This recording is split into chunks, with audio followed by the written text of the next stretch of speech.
Good morning. I am talking with my sister Jules. We were in the park walking, and this conversation got so good. I told her I'm going to make this my video for today. We're talking about relationships, how to pace yourself when you're in the beginning stages. Good. How are you? Have a good one. You too. Thank you. How to pace yourself. So yeah, I'll let her go ahead and say what she was saying about the perfect way. Okay, so normally when I go on an interview, first of all, it's about presentation, right? So I'm gonna make sure that I have on the proper attire, and I'm gonna make sure that I don't have any gum in my mouth. I'm gonna make sure I have the right posture, right? Mm-hmm. And they're gonna ask me their interview questions, and I'm gonna answer it to the best of my ability.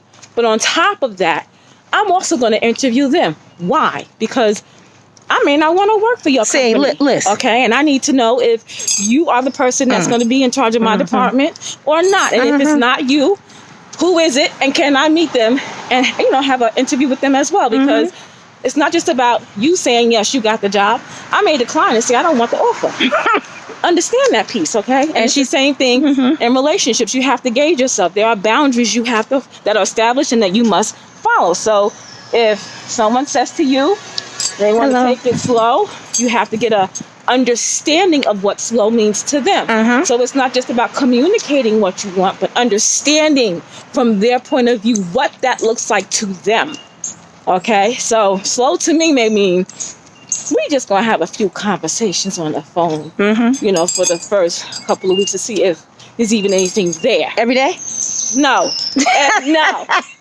See, don't play, because I had this one guy that I was seeing. It's too much. And I had set times for him to call me. And the way it went was like this, because my kids was in high school. And I said, listen, you can call me anywhere after 7 o'clock in the morning up until about 1:30 or 1:45. Once my kids come home, there's no conversation on the phone until they go to bed. And I know they're sleeping. That's usually after 9 o'clock, between 9 and 10. And he complimented me and said to me, you are such a good mom because you don't let nobody stand in the way of you being a mom. I said, that's right. It's not worth it. I don't know you like that. I'm just saying, I'm trying to gather information about you. So that's what that's what you do when you date. You gather data. Okay, that's what I was doing. So even though I had known him since 3rd grade, it didn't matter. It's just you have to respect my boundaries. And he did. And he complimented me as a result of it. So you have to be clear about understanding what slow is. If they are a person that's going too fast, you have to step up and say to them, listen, this is moving too fast. I need you to slow down. And when I say slow down, I mean and state what that looks like for you. Okay? So what do you do? Am I cutting you off? No, go ahead. What do you do if you're in the middle of, in the beginning of talking to somebody, learning that they're interested in you, it's mutual interest, you want to get to know each other, you communicated you want this person to go slow. They said that they heard you and they respect it, but their idea of slow is too fast for you. How do you deal with that? Do you just cut this thing off? Do you just say, you know what, I'm done, I said slow and you didn't listen to me? How do you appropriately address something like that where you're still leaving the door open for communication in a way? Or do you just cut it off? Like, what's the right way to do that? Okay, so back in the day, I would have shut that right down. I wouldn't even thought twice about it. And like, listen, I told you once, homeboy, I'm not here trying to teach you. I'm not your mama. How many lessons I got to teach you before you get it? I'm not doing that. Okay? So then, as time went on and I learned better, I learned that we have to sit back at the table now. And we need to have another conversation, not literally the table, but, we need to engage in another conversation to address this, okay? So what does that look like? What does it look like? 2 strikes and you're out. So it means we're going to have talk, and I'm going to say to you, the last time we spoke about this topic, I said you want things to go slow. Dogs. Oh, they're so cute. You're so chunky. Look at the chunky doggy. Oh, he's adorable. I can tell. Have a nice day. Sorry, y'all. So, back in the day. Yeah, so, no. So I was saying how I would say to them, listen, a few weeks ago, we had a conversation about taking things slow. And I explained to you what that meant and what it looked like for me. And you're still going too fast. So I'm just asking you to please, and let me be clear about some of the things. Let me give you some examples. So I present examples of what they're doing and reiterate what it is that I need. And if that's not something they can handle, that's fine. Then I'm not the one for you. And you can bounce. Listen, you can You bounce. know what I'm saying? Blame it all on me. I'm the problem. She said you can bounce. I don't even care. Go. That's right? what she said. But usually I'll have the conversation and they'll readjust. Now, if it happens again, there is no conversation. I'm going to let you know this is not for me. Because obviously you have an issue with respecting my boundary of going slow. So next. And I got to go. So I gave you 2 chances. Whereas back in the day, I wouldn't have given you a chance. I would have just stepped. So that's how I would handle that. So please don't see this as me coming for you, because I'm not coming for you. You know I wouldn't do that. I'm not doing that. But you don't think that's... Well, do you think that there's any kind of harshness in there? Do you think that maybe it needs to be softened a little bit? Oh, I definitely would. When I'm having that conversation, of course, I'm going to try and not be... Like, the first time, it's going to be soft, because I'm making a request. The second time, maybe not so soft, because I'm a little agitated by what you're doing, right? There's no third time. There's no third conversation. It's for me to excuse myself, because you obviously feel the need to have things your way. And what I've learned about people like that is that's how they are in the relationship then. So if you say, don't come to my house after a certain time, they're going to show up. Why? Because it's on their terms. You know what I'm saying? They have an issue with boundaries, period. I don't need that kind of person in my life. So coming to somebody's house when you're told not to, for me, that's different than moving too fast. Because what it boils down to is what you said. There's an issue with boundaries and respecting boundaries. Right. But when a person's like that, there's a root cause to that. And that's what I'm really getting at in this conversation. Okay. There's a root cause to that. And again, I'll repeat what I said before the video was made here. We're not a person's savior. And sometimes as women, we tend to do that. Or mama. Yeah, not your mama. I ain't trying to raise you. Okay, thank you. I ain't your savior. I ain't trying to redeem you. Or your teacher. Thank you. But I'll beg to differ on that last one, because you may be able to teach a person something. But it's not my job. It's not like right. She fiery. She got red hair. She got fire. She got fire. I'm not going to apologize for who I am. That's who I am. She got fire. This is who I am. Okay. How are you? So this is my angle.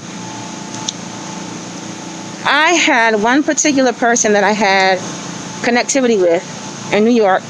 I always refer to him when I tell you these stories. And he's married now. He's got children now, so he's not even an option. But back at that time, he was single. Didn't have any kids. And we were talking. And I remember the impact that he had on me, because he was gentle with me. He was kind. He was like a big teddy bear. And I was at the very beginning of my divorce. I had been separated since 2002. This was the end of 2005. And the actual divorce went through in 2004. So it was like a year after the actual divorce. So I was very new to being divorced. And the way that this man dealt with me, I knew that if he was going to be the one, turns out he wasn't, because he's married now. At the time, I didn't know. But I figured, if he's going to be the one that I end up being with or dating, the time wasn't right. That I did know. But I remember the way he dealt with me. Instead of damaging my heart, with harshness or with unkind words, he respected the fact that I pulled back. And I had to pull back because the Lord told me to pull back. Because he told me at that time, he had just come out of a season. I knew exactly what he meant. He was a man of God. And what he meant was he had a flesh feast. And he cleared the table. So he was trying to walk uprightly. And definitely didn't want to be a stumbling block to me, which I respected. But because of that, he wouldn't even go out with me. Wouldn't go out with me on a date or nothing like that. And I asked him why. I said, what about a group date? Because he has a brother. He was like, nah, I don't roll like that. I was like, well, it's either a group date. Basically what you're telling me, it's either a group date or nothing at all. He preferred nothing at all. Not because he didn't want to be around me, but because he didn't trust himself and he didn't do the group date thing. But the point again that I'm making is that the way he dealt with me, he was ginger, he was tender, he was kind-hearted, and he played an intricate role in my healing process. These masks, y'all, these masks, make it hard to breathe. So what I'm saying is, how can you implement that? Or is this how you would implement it, what you described to me, those 2 chances? Is that your way of implementing the same thing? for a person moving too fast? Is that your way of saying that's gentle and that's, you know? Yep. Yep. Because I feel like... She said he's crazy. That was funny. I know I can be rough around the edges, excuse me. And that's just who I've always been. I have softened up a whole lot. My sister can tell you I was straight up street. Like, a lot of people used to say I was from Brooklyn because of how I handled myself. So I know I come a long way. But there's just certain things I don't have to accept. Just a fact. Period. You know, I'm not trying to school you, like I said, and I'm not your mama. You know, certain things at this age you need to know. It ain't my responsibility or my obligation to teach it to you. And I can let you down in a tender way, but then I got to move on because, yes, I'm about that life. She's about that life. Okay? So, at any rate, I don't want to crush a man, but at the same time, if you're not trying to hear me, it's either I'm going to get crushed or you're going to get crushed. And it ain't going to be me at this point. It's just not. So how often do you think that we as women dumb down our discernment? Because the very beginning of this conversation started by her asking me my opinion about something. And I said to her, you know, you don't need my opinion. I said, go with what your gut is telling you. And she said, maybe I'm overthinking it. I think a lot of times, this is my opinion. I want your opinion, Jules. I think a lot of times we as women, are we doing right or straight? Right. Because I'm going to swings. Okay. Or that big swing, rather. Okay. I think a lot of times as women, we dumb down our discernment and we do exactly what she was thinking she was doing, which was overthinking something. And what it really could be is our discernment picking up something in its infancy stage, because something like that becomes more intense and magnified over time. And I think that when we learn to trust our guts and govern ourselves with wisdom because of what we're discerning, we avoid a lot of pitfalls. What do you say to that? Do you think we dumb ourselves down, dumb down our discernment? We do, and I'm going to tell you a little story to prove that. So, years ago after I had my son, I was working at this retail store, and I met this guy. And he was a friendly guy, and, you know, we used to always, like, interact with the managers, you know, in various departments, and, you know, we just had that kind of vibe, you know. And even though I enjoyed those type of conversations, I always said I would never date him. There was just something about him that I would never get involved with him. And it went from us having, like, lunch in a group to sometimes it was just him and I. So he kind of got to, I shouldn't say kind of, he knew a little bit more about me personally and liked that. But I wasn't trying to avail myself to him. And said to him, I don't date guys I work with. Right? And so then he started seeing this young lady in the store. And I felt so bad because one day he offered me a ride. And this is a girl that he's sleeping with and everything. He offered me the front seat this particular day. He offered me the ride and told her to get in the back. And I was like, that is straight up rude. Like, I said, no, I'll sit in the back because she's your girl. Whatever that is that y'all got going on, she's something more than me, right? Yeah, that was very disrespectful. So he was like, no, you need to sit up here. And I was like, I couldn't believe him, right? So fast forward to, I wound up leaving that job and decided to hang out with him one day and got mad because he was getting ready to talk to one of my friends. Why I got mad was so stupid, but I did. And it led to me at some point starting to date him, knowing that I shouldn't have even dated him. That turned out being the worst. Okay, let me say it like this. What flourished from it was beautiful for me in terms of my kids, right? But everything else, I wish I had listened. I could have avoided that type of pain. I really could have. Okay, so if I had listened to my intuition, because my intuition said day one, he is not the one for you. And I did not listen because I was tired of dealing with the same thuggish type of dude. His personality and his character was different. So as time went on, I just allowed myself to see him differently. So that was shame on me. Let's freeze this at that moment when our intuition and discernment is telling us this is not the one. Let's freeze right there. What happens in our thought process? What was if you don't mind sharing, what was your thought process that enabled you to talk yourself out of what your spirit was telling you? How did you justify ignoring what your gut was telling you? I think I was lonely. My life had become very busy, and I was always used to guys trying to get with me, you know, but they was always the wrong guys. So I said, well, maybe I'm pushing off. I reasoned. I reasoned in a way I shouldn't have reasoned. And he presented himself to be something he really wasn't. So I don't put the blame on him, because it's still, I had the intuition to know not to deal with him, and I still chose to deal with him. Okay. But I think it's because I was lonely. I was reasoning. There was a lot going on in my life. So I made a bad decision. The blessing, like I said, out of it was my kids. But it was a bad decision. It doesn't mean that he's a bad person. He's just not bad for you. I understand. He ain't for me. Can you tie any of that loneliness into other areas of dysfunction in relationships? And what I mean by that is, can you tie any of that loneliness into a void concerning God, a void concerning daddy at the time, or poppy, a void concerning even mom? Can you tie any of those lonely feelings into that? Or even your own relationship with yourself?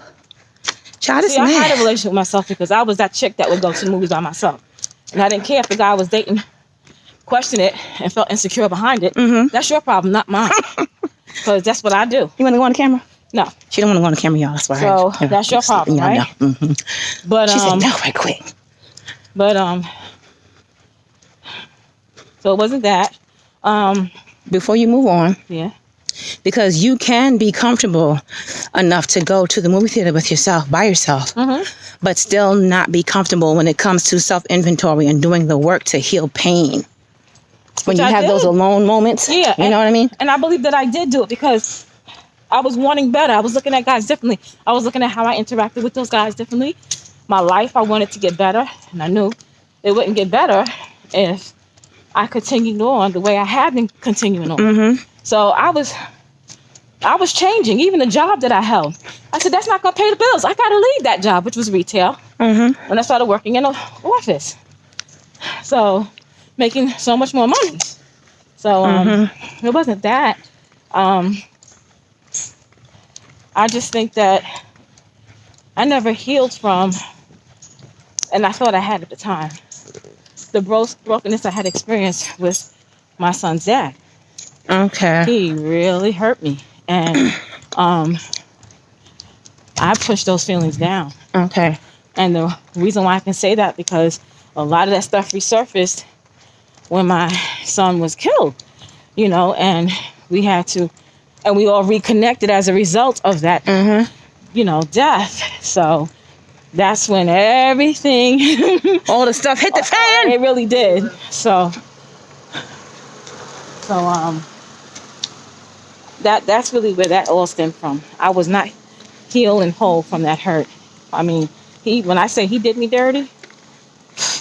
Do you think you're healed from that now, or you're in the process of healing? I think I'm still in the process of. I think I'm 10 times better. I really do. Even where I was a year ago, I'm not even there, because I feel like this. You can't control people. Right. And sometimes the bad decisions that they make, that was God's protection. And that's how I had to look at that. That was God's protection. If you knew the story, which I plan to write a book, and y'all can go ahead and purchase that. Write a book, y'all. That was God's divine protection over my life. Divine protection. Okay? So how can you get mad at something like that? You know, the way he went about it, meaning his dad, when he went about it, that was done in poor taste, but still God's protection. He knew just what to allow to get me to stay away from him. That point in case. So, that was the problem for me. Okay. Not dealing with that properly. And then knowing that I had to raise my son by myself. You know what I'm saying? Right. Like, and just whatever. It stemmed from that. So what about relationship with father, stepfather, mother? Any of that? Well, I had a good relationship with my dad.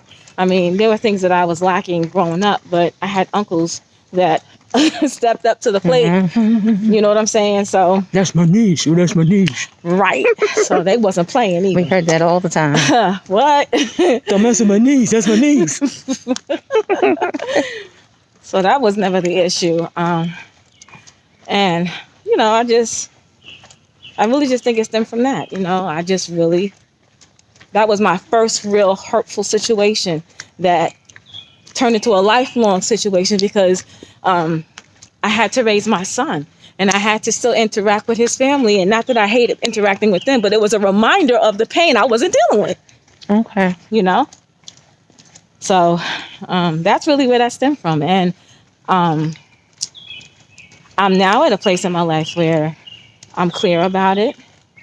And it's just going to be a great story to tell. And hopefully I can help younger women be very careful about the men that they select.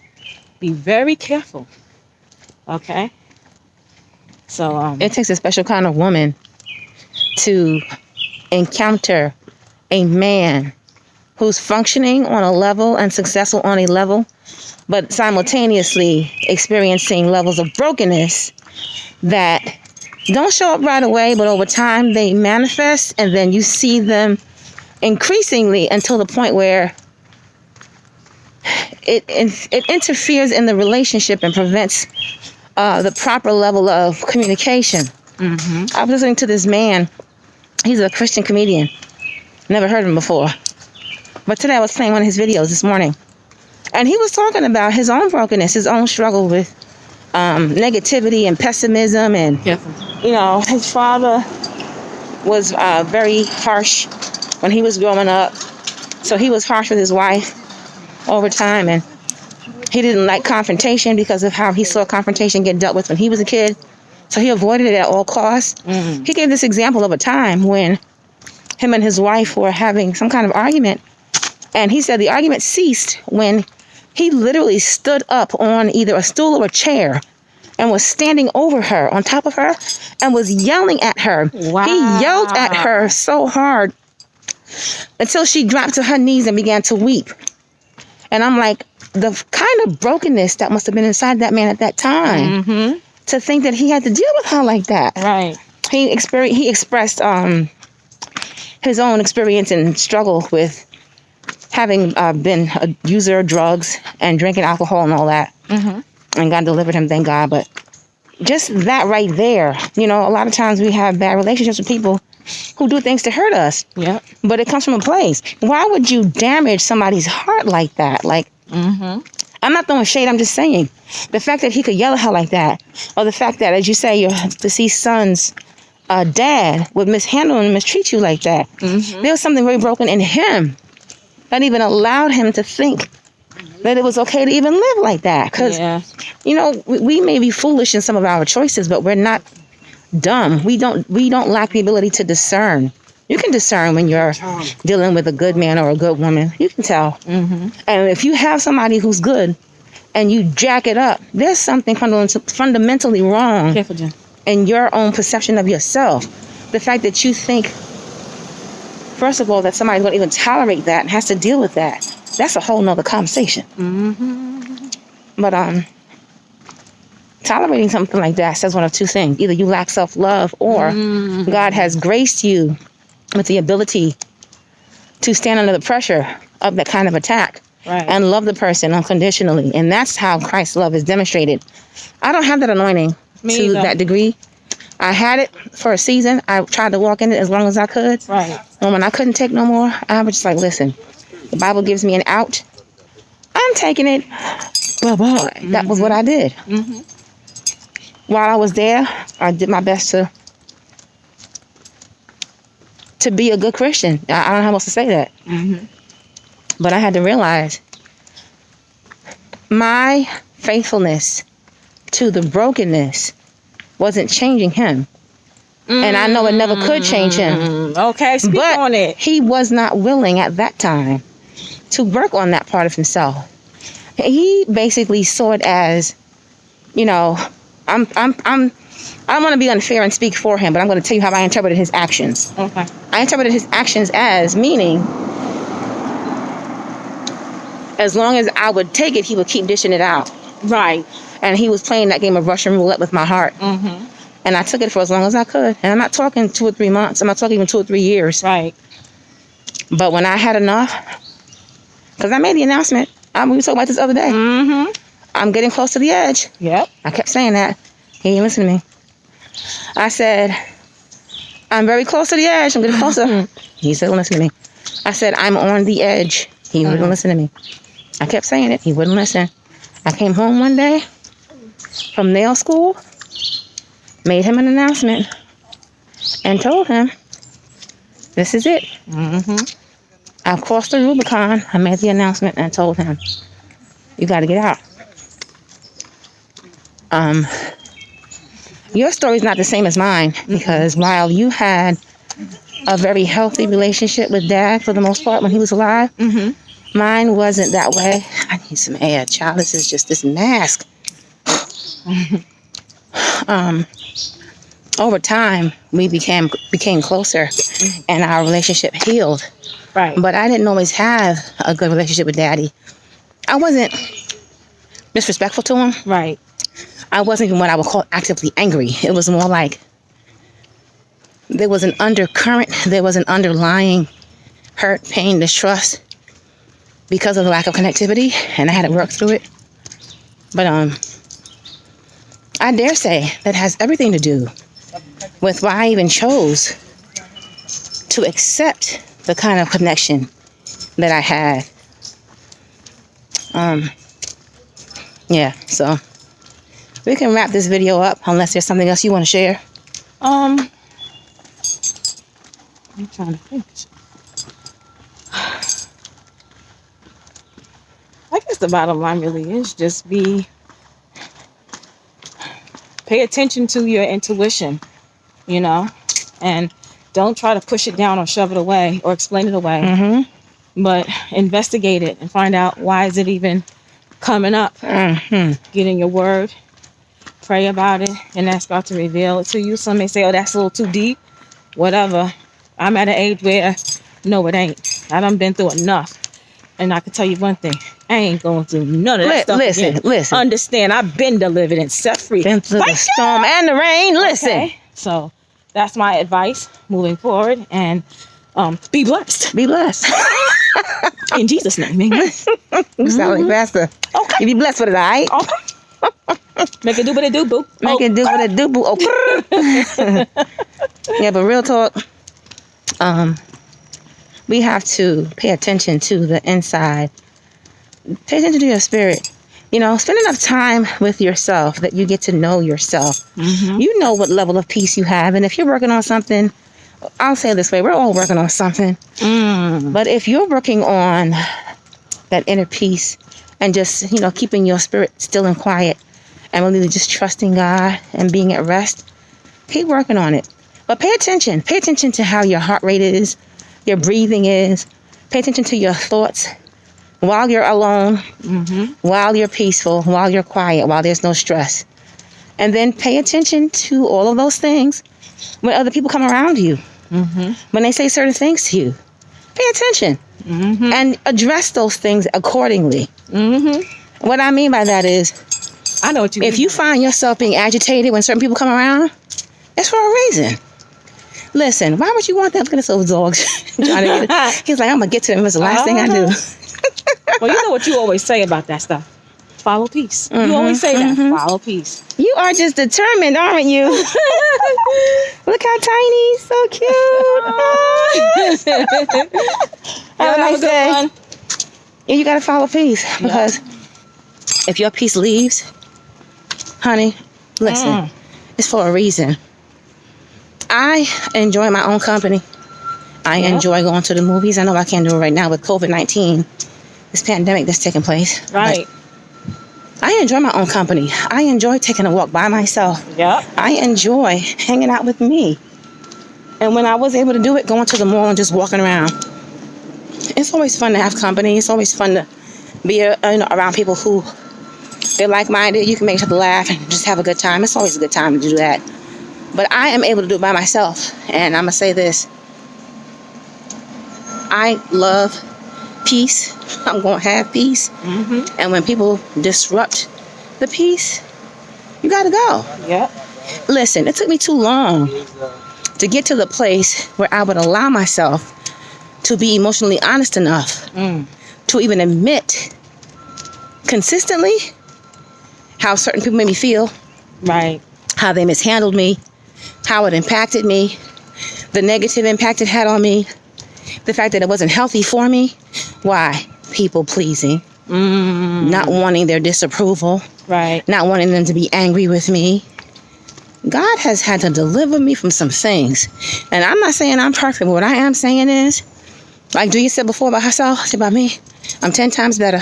Yes. I don't allow people to just